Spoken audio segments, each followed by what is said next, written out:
WTKA online at the Big1050.com. Sam Webb, Ira Weintraub on the other side, and joining us as they do every single week for the MGoBlog Roundtable. The MGoBlog crew -1 as Craig is under the weather. So, Craig, wishing you a speedy recovery. But starting off first, the man that started it all over at MGoBlog, Brian Cook. Brian, good morning. How are you? I'm well. That is good to hear and to see. And of course, Seth. Seth, good morning. How are you, my friend? Good morning. I just want to give a quick shout out to my sister Abby Fisher and her husband Sean Pless, who are crossing the border into Michigan. They are moving back. Oh, that's awesome. Yep. Yeah, and if Michigan will accept her this time, 7 times they've turned her down. She applied. Yeah, she had like a 4-point for some dumb reason. Michigan didn't let her in. She went to Michigan State. Then she went to Oxford. Then she went to SMU. She's asked for like grants and stuff like that. And Michigan keeps on saying no, but they can't say no this time. They have reciprocity with Illinois. She's working for Illinois, and they're going to let her in the building. Finally, Michigan's letting her in the building. This is some brother sister stuff going on. I have been mad at Michigan for years for what they've done to this girl. Oh, okay. I thought you were kind of, Oh no! I'm not giving my sister crap. I'm mad at Michigan. No. She's great. We missed out. Okay, I got you. Finally offered. Yeah. I definitely want to get deeper into basketball this morning, but before we do, I want to give you guys a chance to react to history. I mean, the Indiana Hoosiers winning the national championship. I wonder about your thoughts on the significance of that in college football in general, and then what takeaways? Are there any takeaways that you can see being applicable to Michigan based on Indiana winning the national championship? Brian Cook. Well, I think it gives everybody hope, but if you're a Michigan State fan, this will never happen to you. Don't even this will never happen. I think from a wider college football perspective, it shows about how the portal really has spread out talent in college football, and I think you saw that this year, particularly with guys like Ty Haywood leaving Michigan. Ohio State had a ton of young guys leave because they could start and get better money elsewhere. So those kind of that era where, Georgia and Alabama could just stack talent back to front is pretty much over. And so you're going to see more things like this happen. That's not to say that this is not one of the most remarkable stories in all of sports. Like, other than Leicester City, winning the EPL a decade ago, like, this is the most unlikely championship perhaps in the history of sports. Mm-hmm. Like, if you look at, I saw something on social media where they were ranking the quote unquote worst champions of all time by percentile, like your winning percentage overall. And Indiana is like 9th percentile in win percentage in college football. And they are by far the quote unquote worst national championship that's ever occurred. So truly remarkable job by Cignetti. And we'll see if he can keep it going. I don't have any doubts that Indiana will continue to be good, but national championship good is tough. Seth? Yeah, there's a couple of things. First of all, Indiana fans, I mean, I know a few of them. I'm sure everyone knows a few of them. And pretty much everybody but Ohio State fans are happy for them. Right. And it's so fun going online and watching Ohio State fans say the same things they said about the 23 championship about the Indiana. Like, oh, they must have been stealing signs. I'm like, yes!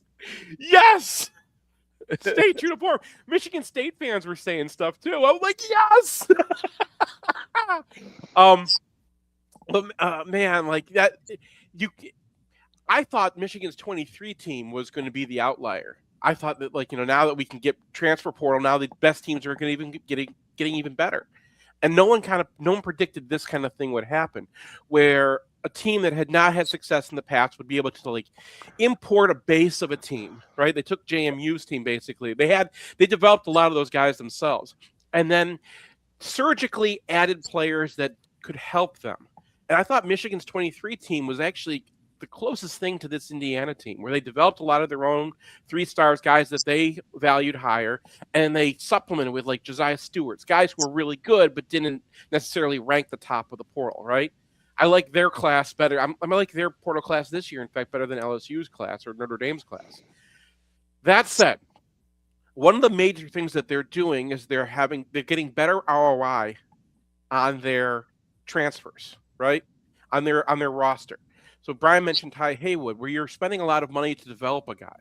And that was kind of a relic of the old system, where you have to get these 5 stars and develop them because that's the best way to get a team. Well, if you're not playing the guy and you're paying him a lot of money, you're burning money for that year, right? And Indiana found a way they're not paying JMU guys a whole lot, right? That they're getting a Big Ten distribution. They're getting more than probably SEC teams used to pay their guys in the past, but they're not getting life-changing money, right? And then they can go out and they can spend with anybody. They're these portal guys that they really like. Well, I saw an Athletic article a few weeks ago that was like, I don't think it's a coincidence that the Big Ten is doing this as soon as they were allowed to pay players.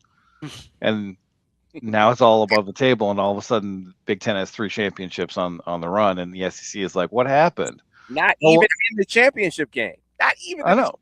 I mean, like there's really 2 reasons that the SEC was so dominant for so long, and one of them was just name Nick Saban. Like, having him be the best coach in college football history really lifted the entire league. And then the other thing is that they had a culture of paying players under the table. And now that it's over the table, that advantage is significantly decreased. Now, they're still good teams. They're still going to win some national championship here and there. But that era where it was like Georgia versus Alabama in the title game every other year is never going to happen again. Yeah, I wonder if the parallels will hold. And you see Kyle Whittingham and staff transplanting some core guys. Not that necessarily as much as JMU, but can JJ Buchanan, can he be this staff's Mario Landino, who I think is going to be a high draft pick? Can Smith Snowden be Michigan's D'Angelo Pons? Can John Henry Daly be an even better sort of Mikael Kamara? Like their JMU guys were dudes, were absolute dudes. You would look at Michigan's guys and say they're more dudes than JMU's guys were supposed to be, right? But what it also highlights is another point that I've been talking about a lot this week, and that is their scouting talent evaluation is elite.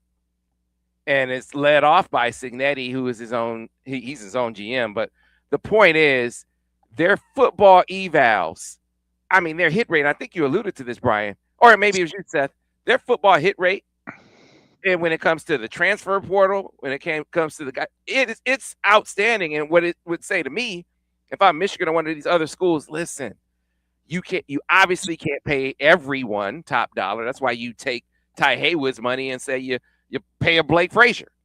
Mm-hmm. So you got to figure out how you hit on, as Ira pointed out, your 4th round pick and your 5th round pick and your 6th round pick. You got to be able to find those guys too, who can be developed and really, really be guys. That means up and down your scouting department. Those aren't just spots that you let a guy trying to break into college football, or a player trying to break into college football, or an analytics guy. And you need someone with all of those traits, a football guy who maybe can tap into analytics, and you need real dudes, which requires a real investment top to bottom in your scouting department to be able to pull off what Michigan in 23 did, guys. And I don't know which one of you said that, but that is an outstanding example of players that they got and developed, great portal pieces that they hit on. It seems like they hit on most of, if they had a portal guy, he was a dude. And then you are able to sprinkle in, more so than Indiana was able to, a few 5 stars to put you over the top. Yeah, you have to know who you are. And you looked at Indiana game against Miami. Miami just went cover one on them all game, just got in their faces, tried to hit the quarterback. It was very old fashioned, right? It was, we're going to try to out talent you because Miami had talent. They're, for all intents and purposes, an old SEC team, right? They just had some talented guys that they got down there. And that still works. Talent in football still is very obvious on the field. But it's also, and we've known this for a very long time, if you can develop guys in your system, you know what you need. And I think that you're right, Sam. You got to put a lot of effort into scouting the rest of college football, right? Everyone's a free agent this year. So you got to know who's out there because you have to know who can help you. It's not just like who's ranked highly, who's like, worth so many points. Who can help you? Who's the right fit for what your needs are, right? And then being able to develop guys is going to be huge. How do you get players and hold on to them, right? The school that's able to hold on to players, and that's going to be paying them more. That's going to be having things to offer like an education and a better lifestyle and whatnot. Being able to retain players who could be playing somewhere else while they develop is going to be the golden egg of this new era. Yeah, I think you hit the nail on the head with that, which is why I continue to also commend this new staff for the amount of retention they were able to achieve. Very, very concerned that was just not going to be the level that they ascended to was going to really be achievable, and they did. So that is just a tremendous job all the way around for this staff. Last one is someone asked in the chat, and we will close this topic with that. Says, real question, Robert C2N1V says, the real question, Sam, is there a new sheriff in town as it relates to the big three of Michigan, Ohio State, et cetera? And Brian, I'll start with you because you kind of talked about this. How sustainable is what Indiana did? Are they here to stay as long as Cignetti is there? Maybe. I couldn't say yes or no to that. Like, they clearly have a situation where they're bringing in a veteran portal quarterback every year, and they're trying to surround him with as much talent as possible. Now, they still had a lot of those JMU holdovers this year, but their defensive coordinator is a guy who's getting talk like Jesse Minter got talk, like, where it's like, okay, we're running these coverages, and I'm not used to that as a college quarterback. So I think they'll still be good. But it's really hard to maintain at the top of the sport unless you have, a 5-star pipeline like in Alabama or in Ohio State. So I kind of feel like they're inevitably going to take a step back, but they should still be a good team as long as Cignetti's there. I just, it's unless you just have locked and loaded reload guys, it's a difficult proposition to repeat. Yeah. So Seth, here's the interesting thing, though. To Brian's point, I agree. It is hard if you don't, augment your. It's hard to call a 5-star an augment. The portal has generally been the augment, but for them, the 5 stars be an augment. That hasn't been part of their formula. But I think it's gonna be. I mean, I look at the guy, the number one receiver in the country, is Monsoon Sales from Indianapolis. Michigan, this new crew, trying to get back in with him, but that dude is looking harder at Indiana now. You wonder if that dude's going to get out of the state. Feels like they're going to start to get a few of those 5 stars. Now, how are they able to adapt to that new reality is going to be one of the bigger questions. Yeah, I don't know how much Indiana's going for those 5 stars. I don't know how much I don't know what their strategy is going to be because they seem to have a pretty decent strategy. But we got Kenneth Grant, right? And when we went to Indianapolis and got him, I'm sure Indiana called and he was like, yeah, sorry, guys. Mm-hmm. But Tom Allen did recruit well. And I think this is one of the underrated parts of the story and understanding how these teams are built. Tom Allen actually he had some good talent, right? He had some good, some players from the South and whatnot. He knew how to get players. The team kind of fell apart. In the end, he didn't know what to do on offense, and then people lost interest. But they had good players. They were tough on defense for years.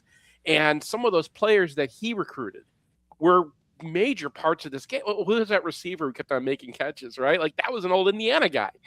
And so it's also that retention, those guys who you don't recognize.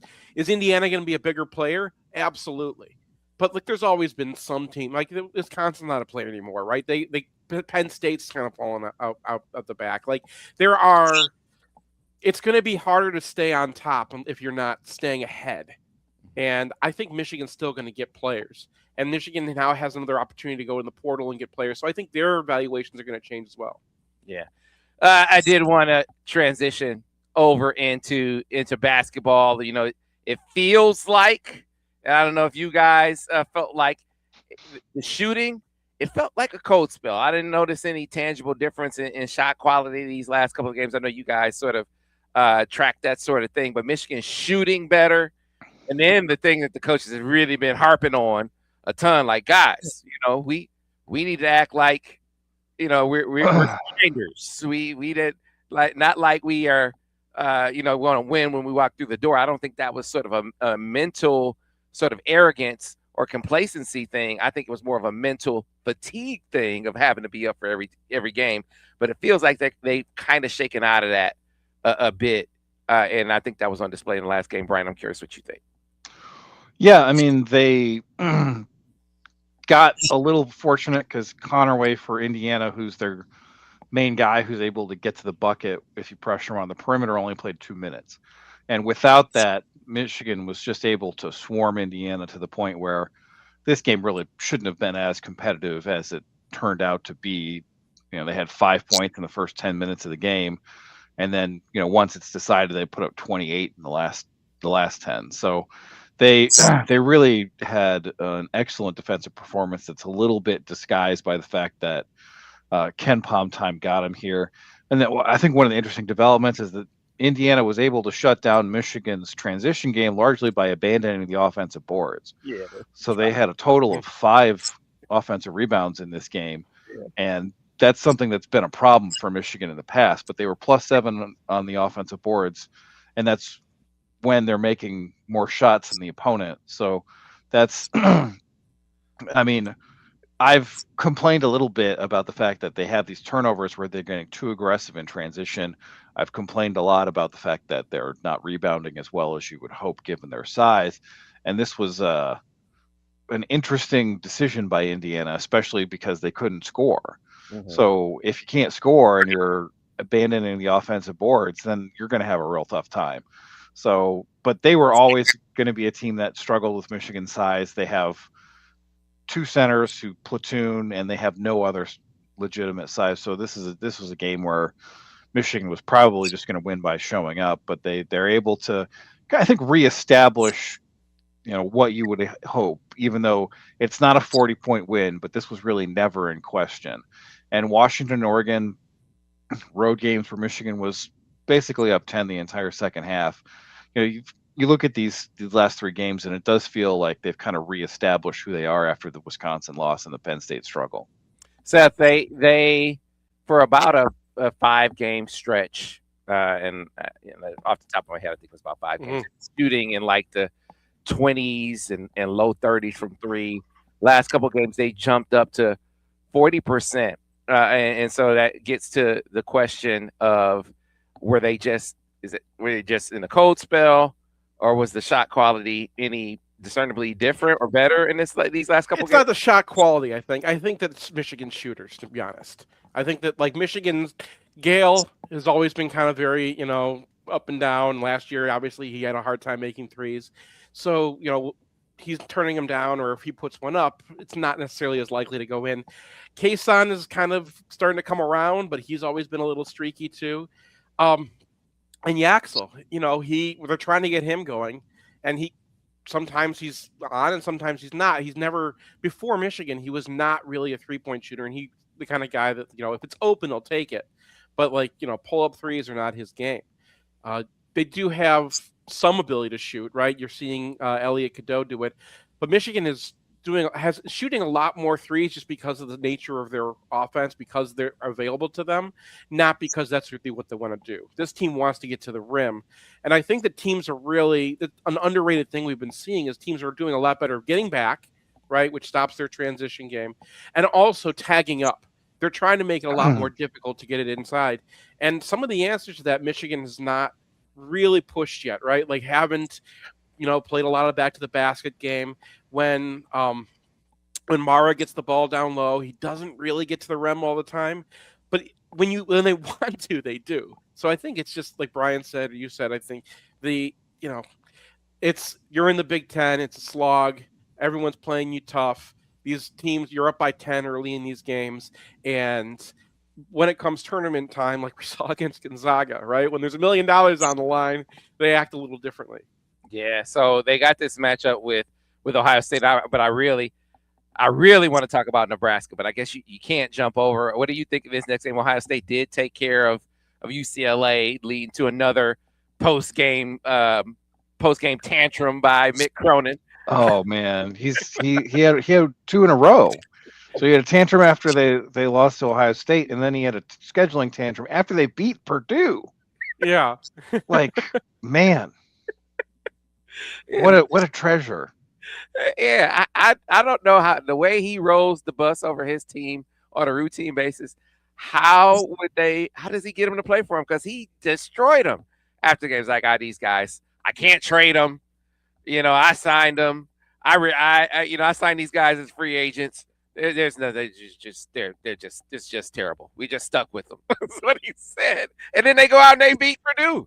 So he knows how to push some kind of button. What do you think of this matchup with Ohio State on Trey Burke Day, as we're going to call it? And then really Nebraska, one of the stories of college, but not just the Big Ten, of college basketball. The Nebraska Cornhuskers sitting at the top of the Big Ten Conference. What do you make of what's going on in Lincoln? Well, as far as Ohio State goes, they can fill it up. Like, that Thornton and Mobley and Royal are all back. So this is a team that's actually got half of its minutes back from last year, which is extremely unusual. But they really don't defend. Thornton has never defended. Christoph Tilley, the center they imported, is a 7-footer with absolutely no rim protection. And so they give up lots of points. So they just went to overtime with Minnesota. That UCLA game, they gave up 74 in a 62 possession game. So that's like they're very, very good inside the arc, which is going to be interesting because Michigan is, of course, the number 1 2-point defense team in the country. Thornton is killing it this year. 66% from 2, 41% from 3, relatively high usage, turnover rate under 10. That's a superior offensive player right there. But he's never guarded anyone, and that's going to be a problem for them because they don't really have much size outside the center position. So they're playing a freshman, Amari Bynum, as their 4 for the most part, and he's 6'8", 240, so he's got some size, but not a very good defensive player right now either. And they don't. Michigan struggled against Wisconsin a lot because they went 5 out, and Ohio State is hypothetically a 5-out team, but Bynum's shooting 24% and Tilley is shooting 13% from 3. So you can probably let those guys shoot and see what happens. It feels like a situation where this is going to be a pretty hard stop for Ohio State, because if they excel at getting to the bucket and converting from 2, Mara is going to be a big problem for them. Seth? Yeah, I mean, Ohio State is 47% on other 2s, which is very high, right? No one gets to a point per possession on other 2s. Thornton is great at those floaters. They get those from Devin Royal a little bit too, and that's a problem we identify with Michigan this season, right? They're great at the rim, but if you put up a floater, anyone can get those shots anytime. The thing is, they're 73% at the rim. They're really good at cuts. They're really good at kind of setting things up off of what they're doing. If you double off of Tilley, right, who's 7 feet 240, right, he's still a back to the basket kind of guy. So it's going to be an effort game, and you're going to have to keep up with them in scoring, and you're going to have to keep them. You're going to have to, one-on-one them so you can put somebody on Thornton and get a hand in his face and get him not. He's he is a great scorer, especially when he gets to the rim. And Ohio State's really good at getting the line too. Yeah. So I think it's going to be they have to bring your A game. Brian's right. They're a scoring team and they don't play much defense, but your offense has to be your effort too. So you have to be locked in to beat these guys, and they play them twice. They got to play it in Columbus too. They're not an easy out. Yeah, Thornton has been outstanding. Michigan's had problems with Devin Royal in the past. This will be, that defense that we saw them say, hey, this is how we play, and we're back. This was a team that they were supposed to be able to stymie in Indiana. This will be the true test. Heading into this, I don't know what you guys thought Nebraska was going to be heading into the season, but I don't know anyone who thought they were going to be this. And by this, I mean undefeated, top of the Big Ten. What do you think of what do you make of the Nebraska Cornhuskers, Brian?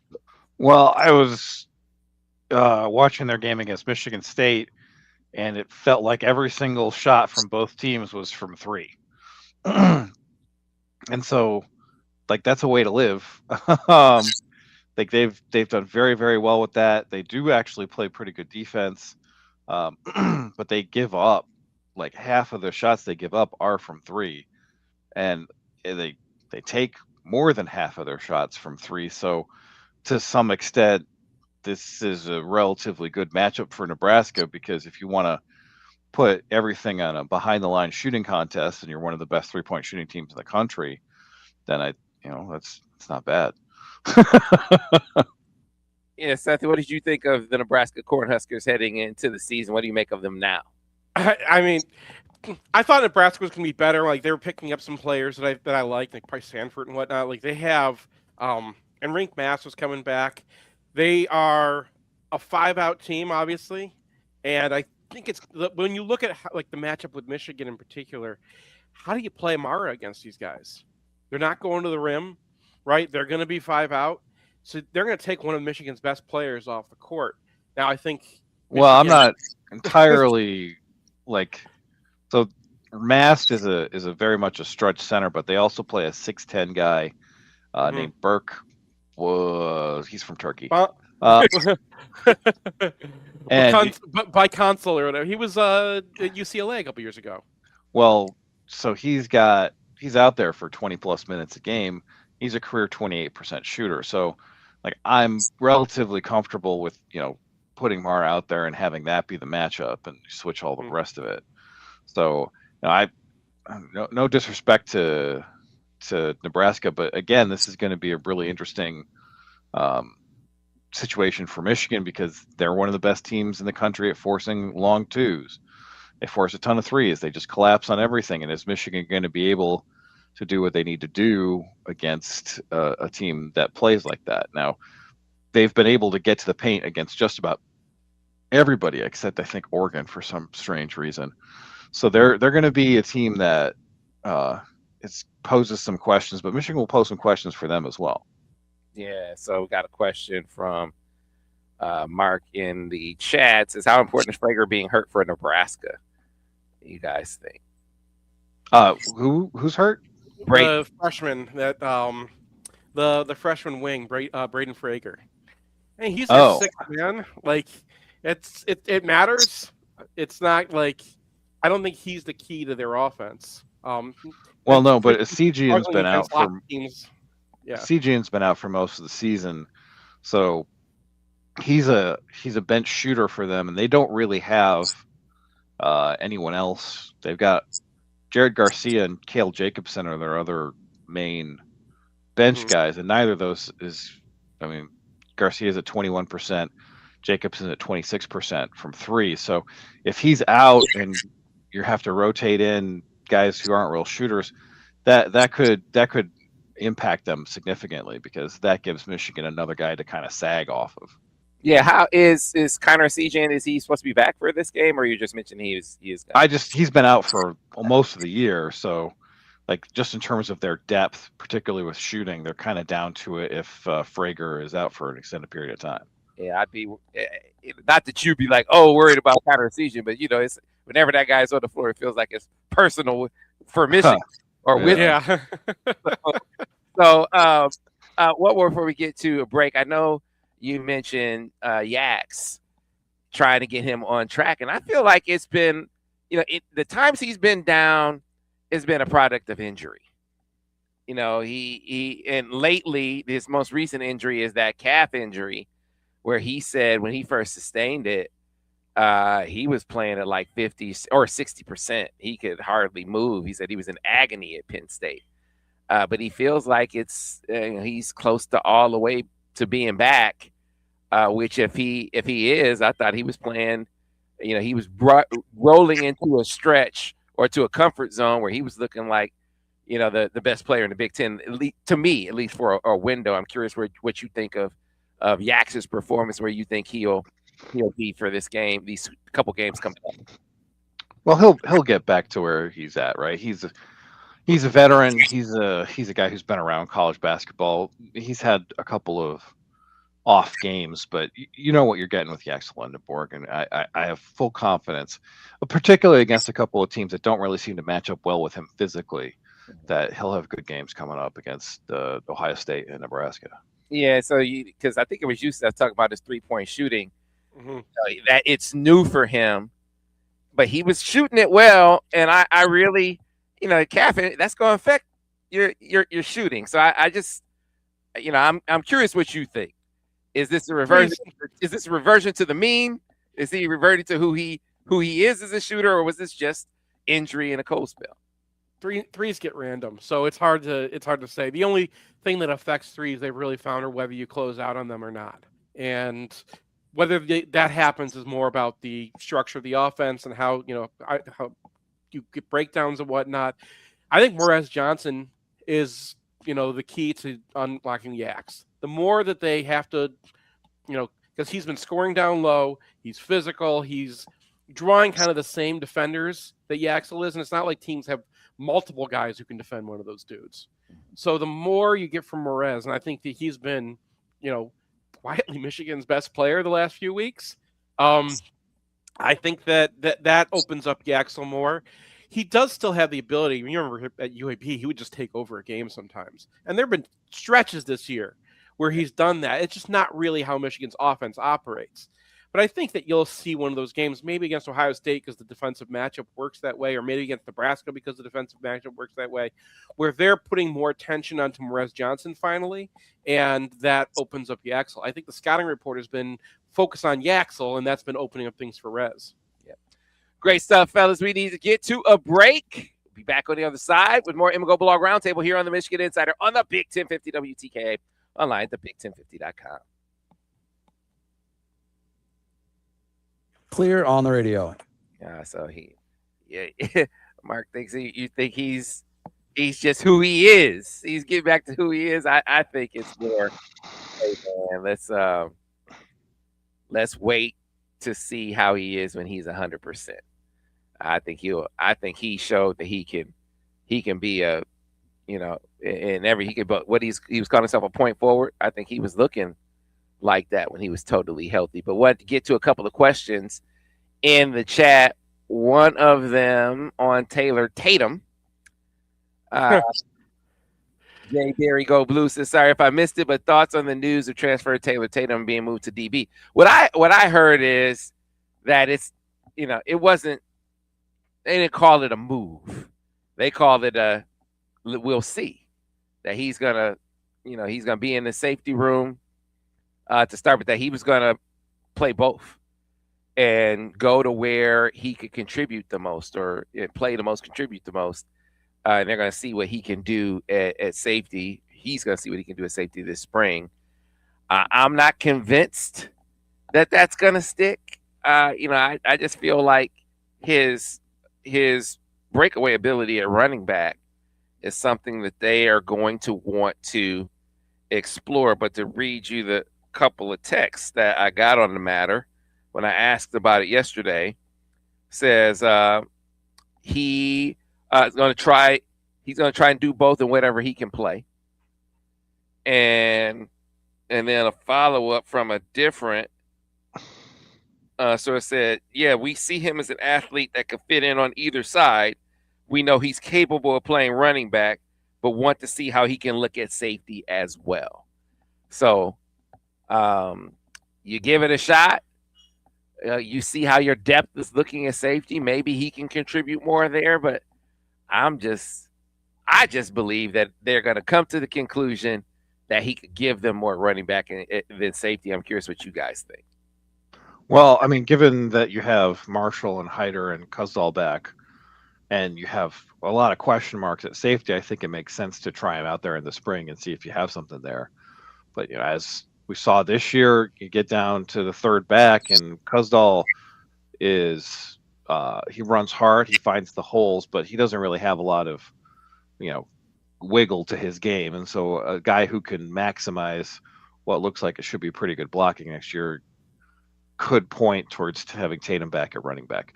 Now, he did fumble 4 times as a freshman, so if that continues to happen, he's going to be a defensive player.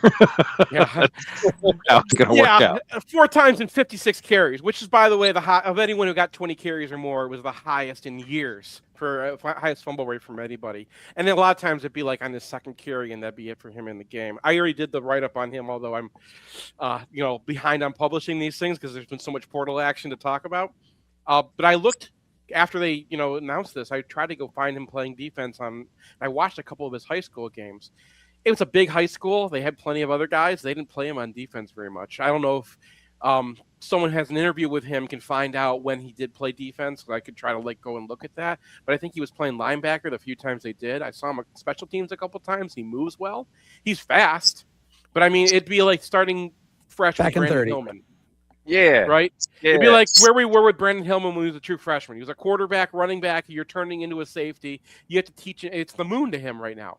I do like the fact that he's willing to try it, right?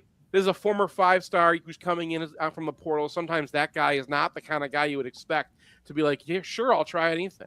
And that tells you who Tatum is Tatum is as all right, guys, we are coming back on radio. Stand by. Back in 5, 4, 3. We are back from Michigan and Central, Big 1050 WTKA online at the Big1050.com. Before we get back to the MGoBlog Roundtable, want to tell those of you who are in the market for a new vehicle that you should get on board with Brighton Ford. Go to BrightonFord.com. Call 1-800-FORD to make it out to the lot at 8240 West Grand River Avenue in Brighton, Michigan. And you'll see that now through February 2nd, qualified lessees can lease a 2025 Ford F-150 XLT for as low as $252 a month, with only $3,500 down plus first payment, taxes, doc fee, title, license, and state fees due at signing. Security deposit waive, 7,500 miles per year, 36 months. Call 1-800-NEW-FORD or see dealer for full details. Make your next move easy with Brighton Ford. No hassle, no stress. One of their expert techs can roll right up to your home or office for routine maintenance on site and on your schedule. So why wait? Call 1-800-NEW-FORD now and get on board with Brighton Ford the easy way. For those who are obviously back with us now on radio, we were talking about Taylor Tatum and the news that he, as someone asked, that he's going to move to safety. The way it's been described to me is he's going to try safety, that he's going to try both and see where the path to contribution is the best. And speculating, projecting, I think that's running back. And Seth, you described it in the break as this is like going to the moon for him. Yeah. Yeah, he didn't play it at all in high school, I don't think. I looked through a bunch of his high school film and didn't find him playing it at all. So, maybe Alejandro can go and ask and find out if there's a game or something like that we could watch. I like that he's trying it. I think that tells you kind of that what kind of player he is. The other thing I learned is Utah fans have been great because they'll fill us in on kind of how things work. You remember Harbaugh would try a guy at tight end and then put him back on at linebacker or something, right? Whittingham does that a lot too. So like these. Let's see if it works. Let's see if it takes, and then you move him back after spring because running back. You know how to play running back at this point, right? And like learning the offense. Well, there's zone and there's power, right? Running back is not like you need a ton of practice to get the gist down. And so trying him on the other side, maybe that kind of opens up some ideas to him, makes him think in terms of a safety because those are the guys he's got to beat sometimes. I think he's probably going to end up being a running back, but you never know. I mean, Whittingham's tried this and it's worked for him, and he's gotten draft picks on defense before. So So we'll give it a shot. So listen, if you're trying things, one thing, and Ira brought this up. I mean, he has also shown that he will play guys at both, like like Smith Snowden played receiver and DB. Would that be? What do you think about that possibility with Taylor Tatum? I guess I can see it because running back is a spot where you kind of have it or don't, and I don't necessarily think that he's going to lose whatever instinct he has for running back just because he's playing at safety. I mean, I kind of question the necessity of it, obviously, because if he is playing safety, and he's playing there, honestly, like I would rather him not get running back carries because he'd be a very important part of the defense. Yeah, And Michigan seems to have running back covered, but I don't know. I would, frankly, and this is no disrespect intended to him, I'd be kind of concerned because you got Mason Curtis going into his sophomore year, Jordan Young, who I thought showed flashes, and you're bringing him back. You still, I think Zeke is going to factor in there as like a nickel safety type as opposed to a corner. So you still have that there. Kanoa Winston, you figure that he's ready to, slide in and in. I know you don't know what you're going to get from Rod, but that's another. There's just so many possibilities at safety that if you make it through all of those, and then it winds up being a guy who didn't, he might be exceptional, phenomenal, to be able to pick it up that quick. But I would be, it not an ominous sign, but a concerning sign to me. One thing that Michigan might want to look at is how they use Mason Curtis, because you can make a guy into kind of a weak side linebacker / safety. That's been true at Utah. They've used hybrid guys at that position before. You want someone who's really tall, who can come off the edge and also kind of defend against tight ends. So you might have different guys in different roles in the safety room. Spring first season, like it's too much to know right now. They're trying things out. But I think Mason Curtis should get a little shot at linebacker or hybrid space player, whatever they want to call it, come up with a cool name for it or something. Brian's always good at naming these positions. So if they do something like that, I think that would be a good way of kind of using the talent they have, because they have very different kinds of guys back in that secondary. All right. I want to close things out by getting our hockey update from my hockey. You're my hockey ringers. All right. So Michigan coming off of a couple of victories over Minnesota, a 5-1 victory, a 3-2 victory in overtime, heading into, they'll be playing Ohio State as well. But, last week we talked about where they were, after sustaining, a major injury to Ivankovic. But how are you feeling now coming off of that matchup with Minnesota and heading into the matchup with Ohio State? Well, Minnesota is not what they usually are. Michigan utterly dominated all but I think the first 10 minutes of the second period on Saturday. That they outshot them massively. They got a little unfortunate not to score a couple more goals on Saturday. And Ohio State is another team that's kind of in the Minnesota zone where Michigan, the league has 4 very good teams, and then there's a big drop off, and they're kind of blah. So I kind of feel like Michigan should again dominate in terms of territory and shots and what have you. Now they're a little more defensively responsible than Minnesota is this year, so there is some chance that Michigan will get in a couple games here. But this is going to be a very important weekend for them, just because they are currently tops in the Big Ten in terms of points percentage, but they have a very tough 3-week stretch against Wisconsin, Michigan State, and Penn State coming up. So they really need 6 points here if they're going to win the league. And they haven't won the Big Ten since it's become a hockey conference, so that would be pretty nice. Michigan State, who was telling me their goalie is supposed to be really good too? Is that right? Yes. Yeah, I mean, and that's the point. Like, you look at that Minnesota series. In basketball, we were like, okay, if they turn off the gas, right? And those teams come back. That's kind of what those Minnesota games looked like, right? They just get out on the ice and they're just dominating these guys like they're Lake Superior State or something. And then it's and then all of a sudden you're in a game because their goalie gets hot.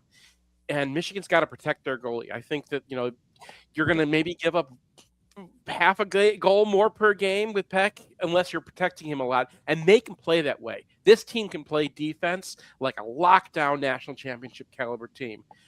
They're going to have to stay that focused because you don't have Ivan Kovic back there right now to bail you out. And that's kind of what they've been. They can score goals better than anybody in the country.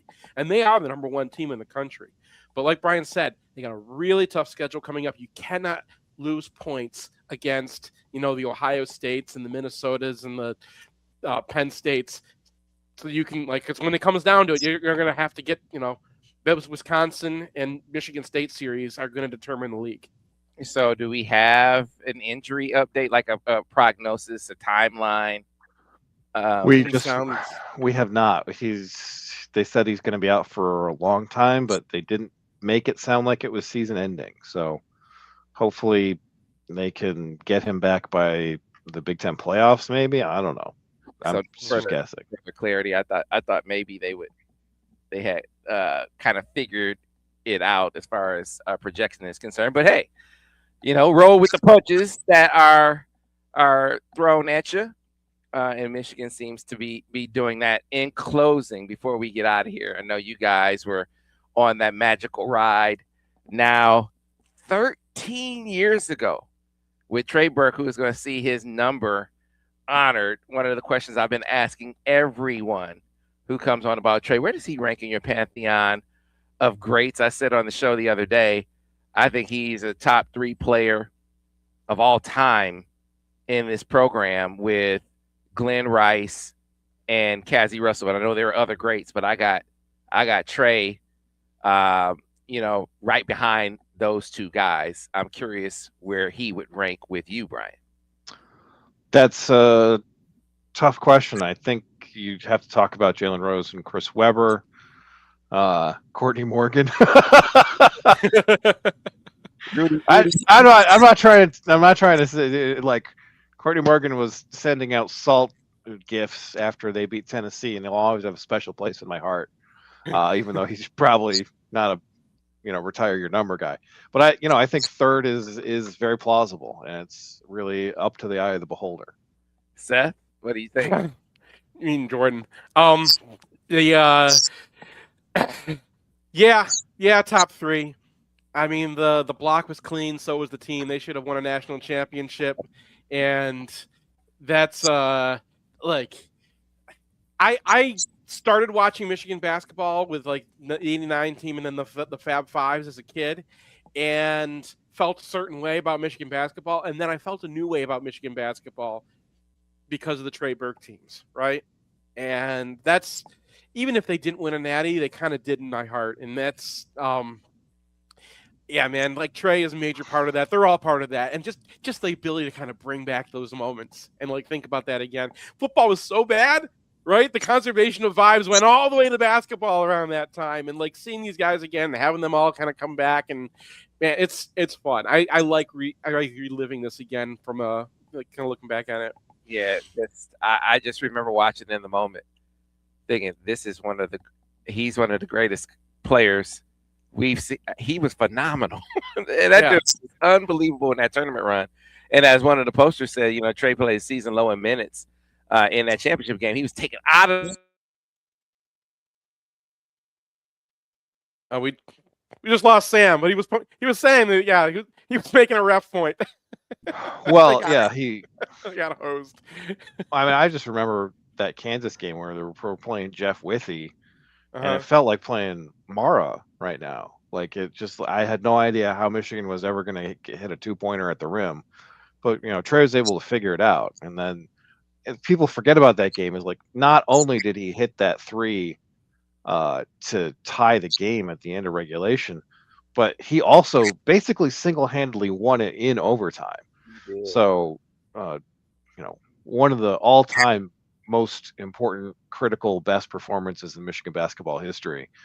And then, that was Michigan was I think they were 4, right? And they were playing a very, very good 1-seed Kansas team. And that was kind of the moment where, it's like, oh, we could really do this. And if not for some